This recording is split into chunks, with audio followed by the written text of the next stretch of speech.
안녕하세요. 뉴스반장입니다. 무식하면 용감하다는 말이 틀린 말이 아니었습니다. 국회에서 벌어진 한심한 장면 하나가 우픈 이 현실을 그대로 보여주고 있는데요.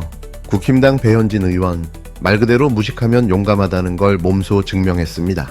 29일 국회 문체위 인사청문회에서 배현진 의원은 최휘영 문체부 장관 후보자의 자녀 채용 특혜 의혹을 집요하게 캐물었는데요.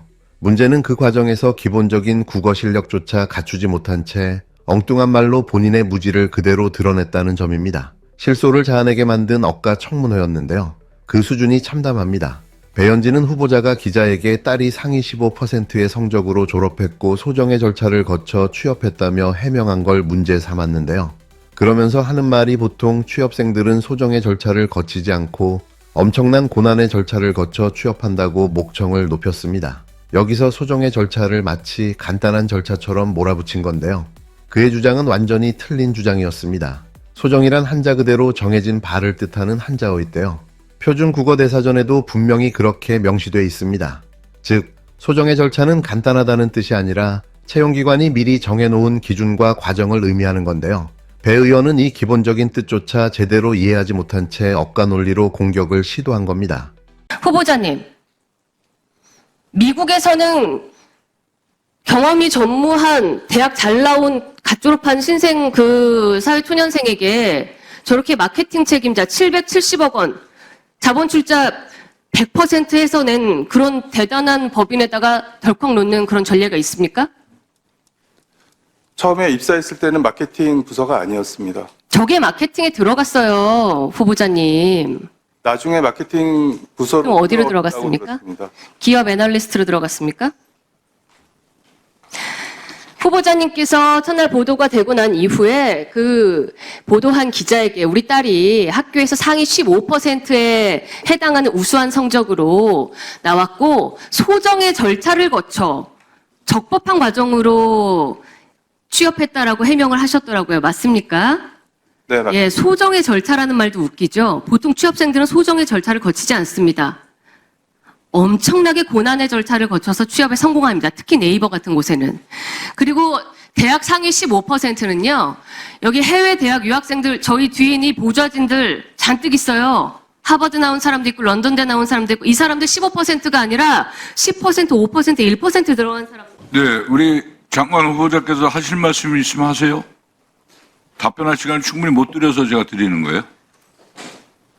네, 그 소정의 절차라고 하는 거는 간단한 절차를 거쳤다는 뜻이 아니고 웨이브 미디어가 설정한 그 채용 프로세스를 다 거쳤다라는 말씀을 드리는 거고요. 제가 이해하고 있는 네이버는 의원님도 말씀하셨듯이 그렇게 전임 대표자가 뭐 이야기를 한다고 해서 채용을 받아주고 이런 곳이 아닙니다. 이후 최 후보자가 직접 소정의 절차는 간단하다는 의미가 아니며 웨이브 미디어에서 정해놓은 채용 프로세스를 다 거쳤다는 뜻이라고 설명했는데요.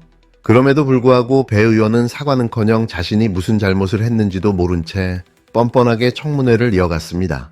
문제는 단순한 단어 해석이 아닌데요. 아나운서 출신이라는 사람이 단어 하나 제대로 이해하지 못했다는 건 이건 실수가 아니라 기본기 부족입니다. 표현력을 직업으로 삼았던 사람으로서 참으로 부끄러운 수준인데요. 비판을 위한 비판을 하다 스스로 무식함을 증명한 꼴이 돼버렸습니다. 온라인 반응도 싸늘한데요. 아나운서 출신 맞냐? 이불킥 제대로다. 무식은 숨길 수 없다. 트집 잡으려다 자폭했다는 등 조롱이 쏟아졌습니다. 과거 심심한 사과가 왜 심심하냐? 중식 제공이 왜 중국 음식이냐는 문해력 논란까지 다시 떠올랐습니다. 정치인이 논리와 근거로 공직자를 검증해야지. 단어 하나 물고 늘어져 자기가 더 무식하다는 걸 드러내는 건 참담한 일인데요. 국민은 지금 정쟁이 아니라 상식과 책임을 요구하고 있습니다.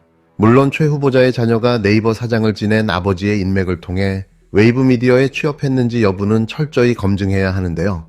그 자체로 국민적 의혹이 있을 수 있습니다. 그러려면 최소한 정확한 언어와 논리, 그리고 사실에 기반한 질문이 전제돼야 한다는 점을 배 의원은 끝까지 몰랐던 걸까요? 국회의원이 되겠다고 국민 앞에서 약속한 사람이라면 그 자리에 걸맞은 기본 소양은 갖춰야 하는데요. 국어사전 한번 찾아보지 않고 마구잡이로 비판부터 던지는 건 국민에 대한 모독입니다. 배현진 의원은 본인의 부족한 문해력을 이번 기회를 통해 보충하는 기회를 가졌으면 좋겠는데요. 국회의원이라는 직함은 무지를 감춰주는 방패가 아니라 더 큰 책임을 요구하는 이름입니다. 언어를 다루던 사람이 언어로 자멸하는 꼴 두 번 다시 보고 싶지 않습니다. 국방일보가 지난 28일자 일면에서 앙규백 국방장관 취임사를 보도하면서 장관이 강조한 12.3 불법 개헌과의 단절 메시지를 기사에서 뺐습니다. 의도적으로 편집한 것은 아니냐는 의혹이 일고 있습니다. 지난해 12월 13일 국방일보는 12.3 내란을 정당화하는 윤석열의 대국민 담화를 1면과 2면에 대대적으로 배치한 바 있습니다. 당시 제가 내란 동조일보라고 비판했는데 아직도 국방일보에 내란 세력이 압력하는 겁니까? 2022년 대선 당시 윤석열 캠프에서 활동했던 최일 국방홍보원장이 최근 정치 편향적 행보로 감사를 받고 있다고 합니다. 국방부는 철저하게 조사해서 엄중하게 책임을 묻기 바랍니다. 이건 단순한 언론 왜곡이나 편집 실수 차원이 아닌데요. 이는 명백히 12.3 내란의 연장선에서 벌어진 조직적인 은폐 공작입니다. 국방일보는 더 이상 언론이 아니라 내란 공범의 기관지로 전락하고 말았는데요. 아직도 내란은 끝나지 않았습니다. 25일 앙규백 국방부 장관이 취임사에서 12.3 계엄 쿠데타와의 단절을 분명히 선언했는데요. 국방의 명예를 되찾고 문민 통제를 강화하겠다는 강한 의지를 밝힌 발언이었습니다. 그런데 국방일보는 이 핵심 메시지를 송두리째 삭제했는데요. 조중동도 울고 갈 놀라운 왜곡 편집 기술이었습니다. 국민이 신뢰하는 첨단 강군 육성이라는 구호만 일면에 내세웠는데요. 12.3 내란, 문민 통제, 계엄 청산이라는 가장 중요한 표현들은 단 하나도 등장하지 않았습니다. 언뜻 보면 멀쩡해 보이지만 그 안에는 내란에 대한 철저한 침묵, 의도된 은폐가 숨었는데요. 이쯤 되면 이건 단순한 편집 문제가 아닙니다. 내란 청산 메시지를 의도적으로 잘라낸 건 민주정부에 대한 노골적인 저항인데요. 아직도 내란은 끝나지 않았다는 점이 이 사건을 통해 또렷하게 드러난 겁니다. 앙규백 장관은 전체 취임사 중 절반 가까이를 12.3 내란과의 단절, 문민 통제 강화에 할애했는데요. 국방일보는 이 가장 핵심적인 메시지를 삭제하고 군 홍보 문구만 남겼습니다. 그 배후에는 최일 국방홍보원장이 있는데요. 이 인물은 20대 대선 당시 윤석열 캠프의 공보특보 출신입니다. 윤석열의 입장을 국방일보에 실으라는 압력을 넣었다는 의혹까지 받고 있는데요. 국방일보는 이미 작년 12월 3일 계엄 선포 직후에도 같은 행동을 반복했습니다. 윤석열의 입장만 한 면과 두 면에 대대적으로 보도하고 검찰 수사 관련 내용은 빼버렸다는 내부 폭로가 나왔는데요. 최근에는 이재명 대통령의 한미 정상 통화 관련 보도도 빼라는 지시가 있었다고 밝혀졌습니다. 네, 국방부 장관 앙규백입니다. 먼저 국가와 우리 군을 위해서 일할 기회를 주신 대통령님께 먼저 감사의 말씀을 드립니다. 바라보는 시선이 달라야 도달하는 목적지가 다르다고 생각합니다. 말고비를 확실히 잡고 우리 군의 계획을 이끌어내겠습니다. 12.3 불법 개헌으로 인해서 현재 우리 군은 군심이 흩어져 있습니다. 군심을 바로잡고 국민의 군대로 재건시키는데 모든 역량을 쏟아붓겠습니다. 여기 계신 국민님께서 많은 협력을 바라겠습니다. 감사합니다. 다 하신 건가요? 네. 네, 우리 장관님은 그 국방홍보원인가? 그 국방일보에 장관님 취임사를 편집을 해가지고 주요 핵심 메시지는 빼버렸다 그러던데 기강을 잘 잡으셔야 될 것 같습니다. 네, 심각합니다. 국방부 장관이 한 취임사를 편집을 해서 내란 언급은 싹 빼버렸다더라고요. 이재명 대통령이 이번 사건을 두고 국무회의에서 직접 언급했는데요. 기강을 바로잡아야 할 사안이라며 매우 심각하다고 질타했습니다. 대통령까지 나선 이유는 단 하나인데요. 이건 군의 기강을 해치는 일일 뿐만 아니라 민주주의에 대한 도전이기 때문입니다. 하지만 여기서 가장 중요한 건 아직도 내란은 끝나지 않았다는 점인데요. 12월 3일의 계엄 시도는 단지 저지됐을 뿐 그 사상과 조직은 여전히 살아있는 겁니다. 군 내부와 관제 언론, 국방 홍보라인 곳곳에 그 잔재가 남아있다는 게 이번 사태로 확인된 셈인데요. 이래서 내란 세력들의 완벽한 청산이 절실한 거죠. 국방홍보원이 윤석열 내란 세력의 메시지를 전파하고 국방일보가 이재명 정부의 개혁 메시지를 삭제하고 왜곡하는 지금의 구조는 매우 심각한데요. 이런 상황을 방치한다면 언제든 또다시 계엄의 그림자가 우리 사회를 덮칠 수 있습니다. 내란 세력은 스스로 반성하지 않는데요. 반성 없는 세력은 반드시 재기를 꾀합니다. 그 시작이 바로 편집이라는 이름의 왜곡, 보도라는 이름의 은폐인 거죠. 국방일보를 이대로 두면 또다시 계엄을 정당화하는 기사를 실을 게 뻔한데요. 민주정부의 개혁을 공격하는 도구로 활용될 가능성이 매우 큽니다. 이제는 단순한 유감 표명으로 넘길 문제가 아닌데요. 다음과 같은 조치를 반드시 취해야 합니다. 첫째, 최일 국방홍보원장을 즉각 파면해야 합니다. 계엄을 미화하고 진실을 은폐하는 인물이 군의 언론을 책임져서는 안 됩니다. 둘째, 국방홍보원의 편집 시스템을 전면 재구성해야 합니다. 정치적 개입이나 왜곡 보도를 원천 차단할 수 있는 투명한 감시 장치를 마련해야 합니다. 셋째, 국방일보는 더 이상 언론의 기능을 수행하지 못하고 있는데요. 폐간을 포함한 해체 논의에 즉각 착수해야 합니다. 국민의 세금으로 내란을 옹호하는 기관지를 운영하는 이 현실은 더 이상 묵과할 수 없습니다. 국방일보는 착각하지 말아야 합니다. 당신들은 윤석열 개인을 위한 홍보기관지가 아닌데요. 헌법을 수호하고 국민을 지켜야 할 군의 일원이자 언론기관입니다. 그러나 지금 국방일보의 모습은 계엄을 정당화하고 내란의 후속 범죄를 감추고 문민 국방장관의 메시지를 묵살하고 있는 언론이 아닌 내란 공범의 전위대인데요. 진정이게 마지막 경고입니다. 지금이라도 제정신 차리고 언론의 기본으로 돌아가야 할 텐데요. 내란의 공범이 되기를 원하지 않는다면 지금 당장 행동해야 합니다.